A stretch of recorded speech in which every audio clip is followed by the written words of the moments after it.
अष्टावक्र अब राजा जनक को आत्मबोध की गहराइयों में ले जाते हैं। वे कहते हैं, हे जनक, जो कुछ तुम अपनी आंखों से देखते हो, सुनते हो या अनुभव करते हो, वह सब माया का खेल है। यह संसार, इसकी हलचलें, रिश्ते, समय और रूप सब स्वप्न की भांति क्षणभंगुर हैं। वास्तव में जो अपरिवर्तनीय है वही आत्मा है। आत्मा ना कभी जन्म लेती है, ना मरती है, ना कर्म से बंधती है, ना फन से प्रभावित होती है। जब साधक इस सत्य को जान लेता है और उसे अपने भीतर दृढ़ता से स्थापित कर लेता है, तब मन की सारी बेचैनियां स्वतः शांत हो जाती हैं। ध्यान करते समय यह स्मरण रखना चाहिए कि मैं साक्षी हूं, दृश्य नहीं। बार बार इस अनुभूति को दोहराने से चेतना स्थिर होती है और आत्मज्ञान प्रकट होता है। जनक, तुम्हारा स्वभाव शुद्ध, अचल और शाश्वत है। शरीर, मन और विचार तो आते जाते रहते हैं, पर आत्मा सदा एक समान रहती है, अडोल और निर्विकार। तुम्हारा असली स्वरूप ना कभी जन्म लेता है, ना कभी मरता है। वह ना पाप में बंधता है, ना पुण्य में। वह तो सदा साक्षी है, देखने वाला, पर किसी घटना में लिप्त नहीं। जब साधक इस सत्य को गहराई से जान लेता है, तब वह भीतर से मुक्त हो जाता है। जीवन की उलझनें उसे अब बांध नहीं पाती, क्योंकि वह समझ जाता है कि यह संसार केवल एक नाटक है। दृश्य बदलते रहते हैं, पर देखने वाला अडोल रहता है। यही बोध उसे सहज ध्यान की ओर ले जाता है, जहां भटकाव समाप्त हो जाता है और केवल मुक्ति की दिशा शेष रहती है। अष्टावक्र कहते हैं, जो आत्मा को पहचान लेता है वह किसी कर्म की इच्छा नहीं रखता, क्योंकि वह जानता है मैं ही सबका आधार हूं, पर स्वयं अकर्ता हूं। यह स्थिति भीतर से पूर्ण शून्य सी लगती है, परंतु वही शून्यता परम शक्ति का मूल बन जाती है। निष्क्रियता का अर्थ आलस्य नहीं, बल्कि उस व्यर्थ चेष्टा का अंत है जो अहंकार से उपजती है। जब साधक इस अवस्था में पहुंचता है, तब उसके कर्म स्वतः घटित होते हैं, सहजता, संतुलन और निर्मल चेतना के साथ, बिना किसी द्वंद्व या प्रयास के। सच्चा साधक कर्म तो करता है, पर कभी यह भाव नहीं रखता कि वह स्वयं करने वाला है। उसके सभी कार्य उस परम सत्ता की इच्छा के अनुरूप सहजता से घटित होते हैं।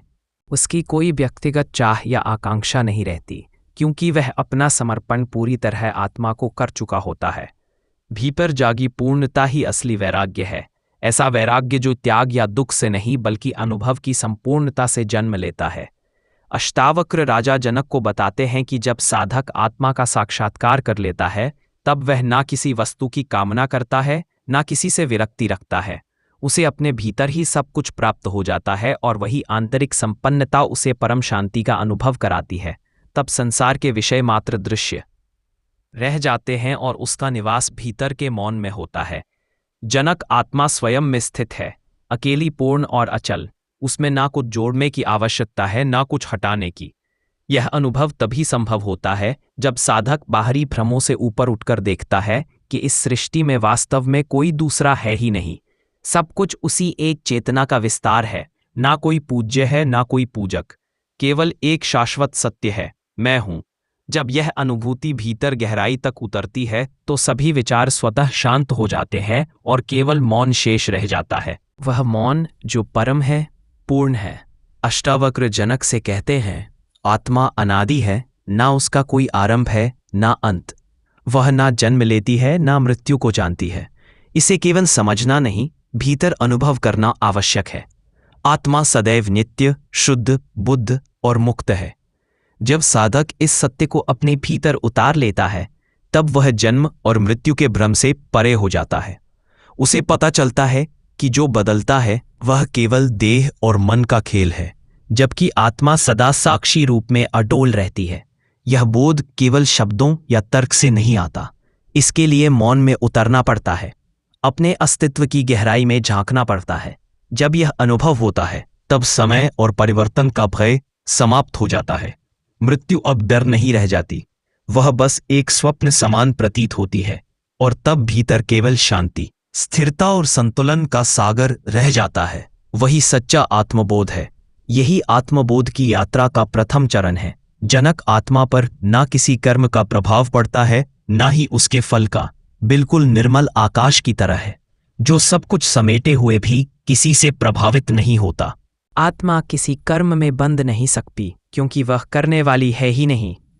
जब कोई साधक इस सत्य को अनुभव कर लेता है तब उसके लिए पाप और पुण्य, अच्छा और बुरा सबका भेद, क्योंकि आत्मा स्वयं में पूर्ण है, उसमें किसी भी प्रकार का अभाव नहीं। अष्टावक्र कहते हैं जो स्वयं को जान लेता है उसे ना स्वर्ग की लालसा रहती है, ना सिद्धियों की, ना धन या प्रतिष्ठा की आकांक्षा। वह अपने भीतर की स्थिरता में स्थित रहता है जहां कुछ और पाने को बाकी नहीं रहता। यही आंतरिक संपूर्णता सच्चा संतोष जन्म देती है। इच्छा का अंत ही साधना की सिद्धि है और इसी अवस्था में वास्तविक शांति और संतुलन प्रकट होते हैं। तब साधक बाहर कुछ खोजने नहीं जाता क्योंकि उसे अनुभव हो जाता है कि जो कुछ वह ढूंढ रहा था वह सब उसके भीतर ही है। और जब यह बोध प्रकट होता है तब उसके लिए गृहस्थ जीवन और संन्यास में कोई अंतर नहीं रह जाता, क्योंकि ज्ञान किसी बाहरी परिस्थिति से नहीं बल्कि भीतर की जागृति से प्राप्त होता है। अष्टावक्र स्पष्ट करते हैं कि जिसने आत्मा को पहचान लिया उसके लिए ना संन्यास आवश्यक है ना ही वनवास की तपस्या, चाहे वह गृहस्थ जीवन में या सन्यासी के वेश में। यदि वह भीतर से जागृत है तो सदा मुक्त रहता है, क्योंकि मुक्ति कोई बाहरी अवस्था नहीं बल्कि एक आंतरिक अनुभव है, एक गहरी चेतना का उदय। जब साधक समझ लेता है कि मैं न मन हूं न शरीर, तब कोई भी कर्म उसे बांध नहीं सकता। वह हर परिस्थिति में स्थिर रहता है, संसार की उलझनों में रहते हुए भी उनसे अछूता रहता है। उसका जीवन मौन, सहज और अपेक्षा रहित होता है। यही सच्चा संन्यास है, जिसमें व्यक्ति सब कुछ करता हुआ भी अकर्ता बना रहता है। यही आत्मज्ञान की असली परीक्षा है। आत्मज्ञानी के लिए प्रिय अप्रिय, सुख दुख, लाभ हानि सब एक समान है, क्योंकि यह सब केवल मन के खेल हैं। आत्मा के स्तर पर कोई भेद नहीं रहता। जब साधक अपने सच्चे स्वरूप को पहचान लेता है तब वह किसी से न आकर्षित होता है न वितृष्णा रखता है। वह भीतर से निर्लिप्त, संतुलित और शांत हो जाता है। यही समत्व की वह अवस्था है जहां द्वैत का अंत हो जाता है और केवल एकत्व का अनुभव शेष रह जाता है। आत्मज्ञानी के लिए कोई वस्तु मूल्यवान नहीं होती, ना ही कोई संबंध अनिवार्य। वह किसी के आने या जाने से प्रभावित नहीं होता, क्योंकि उसकी चेतना आकाश की तरह विस्तृत और जहां कुछ भी टिक नहीं सकता। यही शांति की चरम अवस्था है और यही सच्चे ज्ञान की पूर्णता। अष्टावक्र जनक से कहते हैं, जब साधक आत्मा को जान लेता है तब मैं और मेरा का मोह स्वतः विलीन हो जाता है। अब वह ना शरीर, ना नाम, ना जाति, ना कर्म, ना कुल से अपनी पहचान जोड़ता है। मेरा घर, मेरा परिवार, मेरा शरीर जैसी धारणाएं उसके लिए अर्थहीन हो जाती है। अष्टावक्र स्पष्ट कहते हैं, यही ममता ही तो बंधन है जनक। जो आत्मा को जान लेता है वह समझ जाता है कि इस जगत में कुछ भी उसका नहीं, सब परिवर्तनशील है। इस समझ से उसके भीतर एक स्वाभाविक वैराग्य का जन्म होता है। वह इसी से भागता नहीं पर किसी से चिपकता भी नहीं। वह सबके बीच रहकर भीतर से स्वतंत्र और शांत बना रहता है। यही सच्ची मुक्ति की निशानी है। वह अपने अस्तित्व में ही पूर्ण संतुष्टि का अनुभव करता है। उसे किसी चीज को थामने या पकड़ने की आवश्यकता नहीं होती और यही भीतर की स्थिरता उसे सच्ची मुक्ति प्रदान करती है। जनक, आत्मा तो सदा से साक्षी है। वह ना देखती है ना बदलती, बस स्थित रहती है, अचल और निरपेक्ष। अष्टावक्र बार बार यही बताते हैं कि आत्मा देखने की अवस्था है, निर्णय या विचार की नहीं। वह वैसे ही देखती है जैसे कोई अटल पर्वत अनंत आकाश को निहारता हो। जब साधक इस गहराई से समझ लेता है कि मैं ना देह हूं ना मन, केवल साक्षी हूं, तब भीतर की सारी हलचलें शांत पड़ने लगती है। विचार, क्रोध, मोह सब आते जाते रहते हैं, पर आत्मज्ञानी उन्हें बस देखता है, पकड़ता नहीं। साक्षी भाव कोई अभ्यास नहीं बल्कि स्वाभाविक अवस्था है। वह स्थिरता जिसमें मन शांत रहता है और बाहरी परिस्थितियां हमें छू नहीं पाती। यही आत्मस्थिति है जहां व्यक्ति भीतर केंद्रित होकर भी संसार से जुड़ा रहता है। आत्मज्ञानी सभी का सम्मान करता है, सबसे प्रेम रखता है, पर किसी से कोई अपेक्षा नहीं करता, क्योंकि वह जान चुका होता है कि सच्चा प्रेम तो अपेक्षाओं से परे आत्मा की ही अभिव्यक्ति है। वह किसी से कोई अपेक्षा नहीं रखता, ना मान की चाह, ना सम्मान की, ना ही प्रेम की मांग। उसका प्रेम भीतर से उमड़ता है, पर वह उसमें लिप्त नहीं होता, क्योंकि उसने जान लिया है कि सभी आत्माएं एक ही परम सत्य की ज्योति से प्रकाशित हैं। वह दूसरों को वैसे ही देखता है जैसे कोई शांत सरोवर में अपना प्रतिबिंब देखे, बिना तुलना, बिना निर्णय। उसके लिए कोई बड़ा या छोटा नहीं होता। यही समदृष्टि उसके भीतर करुणा और गहरी शांति को जन्म देती है। आत्मज्ञानी संसार में रहता है, लोगों के बीच चलता है, पर भीतर से उनसे परे होता है। उसकी दृष्टि निर्मल होती है, निष्कलंक होती है। जनक आत्मा ना भूत में है ना भविष्य में, वह केवल वर्तमान में विद्यमान है। आत्मा तालातीत है, समय के प्रवाह से परे। आत्मज्ञानी उसी वर्तमान में जीता है। वह ना बीते कल की स्मृतियों में भटकता है, ना आने वाले कल की चिंता में उलझता है। जब साधक यह समझ लेता है कि समय केवल मन की कल्पना है, तब वह आत्मा की उस शाश्वत अवस्था को छू लेता है जहां सिर्फ अभी है, ना आरंभ ना अंत। यही वर्तमान ही मुक्ति का द्वार है और भूत भविष्य केवल माया के पर्दे हैं जो सत्य को ढंक देते हैं। आत्मा उन सब सीमाओं से परे है, अचल, स्थिर और अविचल। यही कारण है कि आत्मज्ञानी सदा स्थायी आनंद में स्थित रहता है। उसके लिए यह संसार एक स्वप्न के समान प्रतीत होता है, जहां घटनाएं, वस्तुएं और संबंध बस अस्थायी दृश्य बनकर आते जाते रहते हैं। अष्टावक्र कहते हैं, जैसे नींद खुलने पर स्वप्न निरर्थक लगता है, वैसे ही आत्मबोध के बाद जीवन का पूरा नाटक माया का खेल प्रतीत होता है। इसका अर्थ संसार से भागना नहीं, बल्कि भीतर से उससे मुक्त हो जाना है। आत्मज्ञानी समझता है कि जो कुछ दृष्टिगोचर है वह क्षणभंगुर है और उसमें स्थायित्व खोजने का प्रयास अज्ञान है। यही समझ उसे भीतर से स्थिर, गहरा और निडर बनाती है। वह संसार में रहते हुए भी उससे ऊपर उठ जाता है। यही अंतर्दृष्टि सच्चे वैराग्य का रूप है। जनक, जो कुछ हमारे जीवन में घटित होता है, सुख दुख, लाभ हानि, जन्म मृत्यु, वह सब केवल देह और मन के स्तर पर चलता है। आत्मा इनमें से किसी से स्पर्शित नहीं होती। यह गहरी अनुभूति ही आत्मज्ञानी को शांत, निस्पृह और अडोल बनाए रखती है। वह जानता है कि जैसे आग लगने पर धुआं उठ सकता है, पर आकाश कभी नहीं जलता, वैसे ही मन में हलचल हो सकती है, पर आत्मा सदा अडोल और स्थिर रहती है। इस गहरी समझ से आत्मज्ञानी जीवन के उतार चढ़ावों में विचलित नहीं होता। वह सब कुछ देखता है, जानता है, पर किसी बात में उलझता नहीं। यही सच्ची निर्लिप्तता है। जनक, आत्मा के स्तर पर कोई बंधन नहीं होता। बंधन केवल अज्ञान में है। जो कहता है कि वह बंधा है, वह केवल अपने मन के भ्रम को व्यक्त कर रहा होता है। अष्टावक्र समझाते हैं कि आत्मा कभी बंधी ही नहीं, वह जन्म और मृत्यु के पार है। बंधन केवल विचारों की परतों में है। मैं यह हूं, मुझे यह करना है, मुझे मुक्त होना है। जब साधक समझ जाता है कि यह सब मन की धारणाएं हैं और मैं उनका साक्षी मात्र हूं, तब वास्तविक मुक्ति स्वतः प्रकट हो जाती है। इसलिए मुक्ति पाने की इच्छा भी छोड़नी पड़ती है, क्योंकि ज्ञान यह नहीं कहता कि मुक्त हो जाओ, बल्कि यह प्रकट करता है कि तुम तो पहले से ही मुक्त हो। जब यह सत्य भीतर उतरता है, तब सारे बंधन मिट जाते हैं। आत्मज्ञानी ना करता है, ना करवाता है, और फिर भी सब कुछ उसके माध्यम से सहज रूप से घटित होता रहता है। अष्टावक्र समझाते हैं कि आत्मज्ञानी कर्म करते हुए भी वास्तव में अकर्ता होता है। उसे भली भांति ज्ञात होता है कि शरीर संसार के कार्यों में संलग्न है, पर आत्मा केवल साक्षी मात्र है। वह कुछ नहीं करती, बस देखती है। यही समझ उसे कर्मों के फल से असंबद्ध रखती है। जैसे कोई अभिनेता मंच पर आंसू बहाता है, पर भीतर जानता है कि वह केवल अभिनय कर रहा है, वैसे ही आत्मज्ञानी जीवन के सभी प्रसंग निभाता है, पर भीतर से पूरी तरह मुक्त रहता है। वह कर्म करता नहीं, केवल कर्म को घटित होते हुए देखता है। यही निष्काम भाव उसे बंधनों से परे ले जाता है। उसके कर्म सहज, स्वार्थ रहित और प्रेरणाहीन होते हैं। यही सच्चे योग का सार है।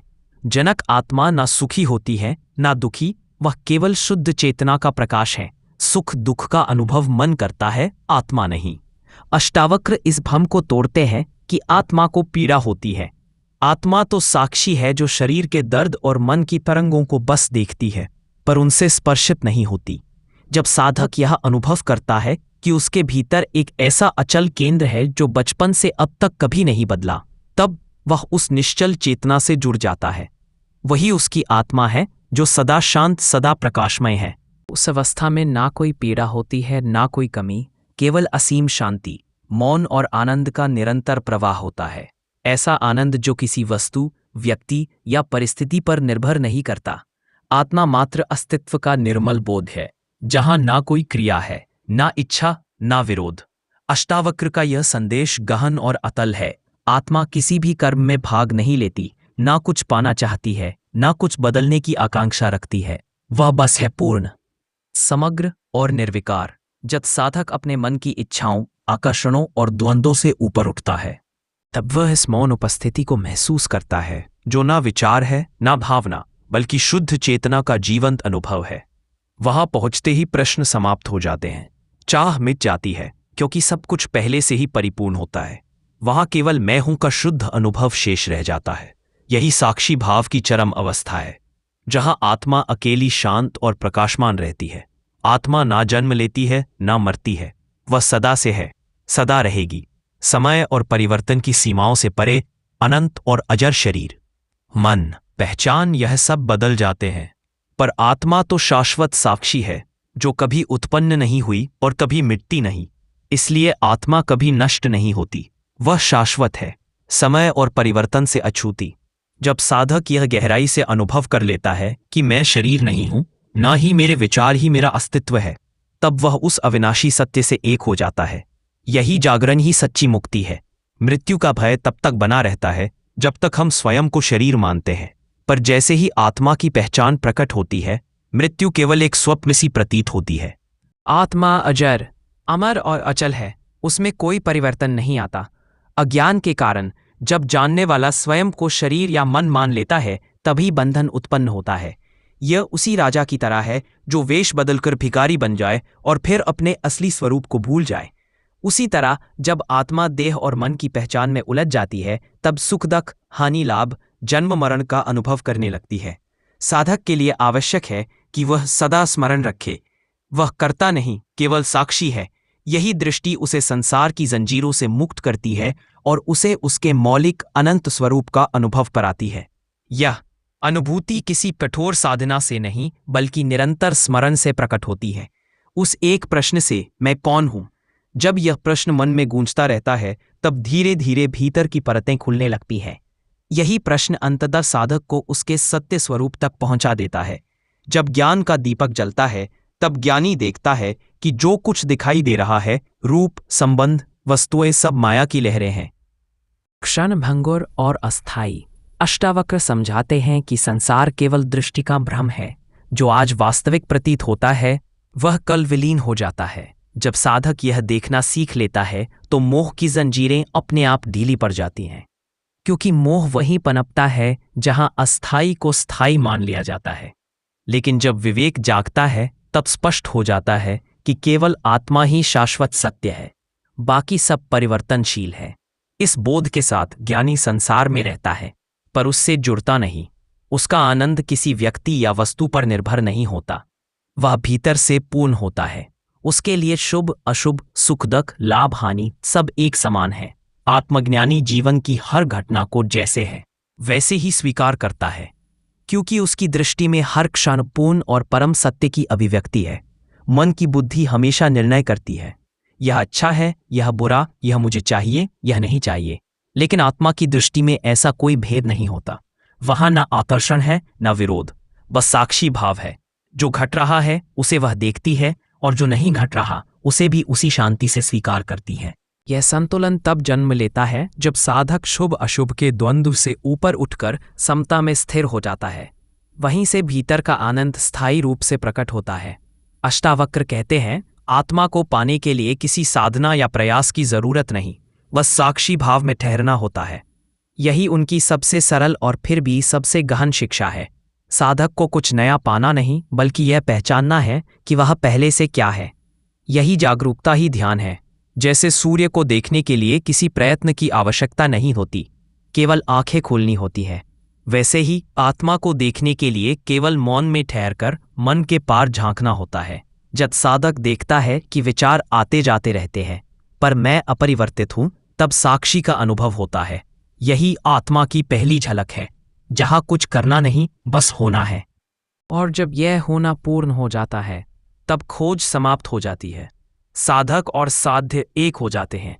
वही है परम शांति, आत्मा का साक्षात्कार।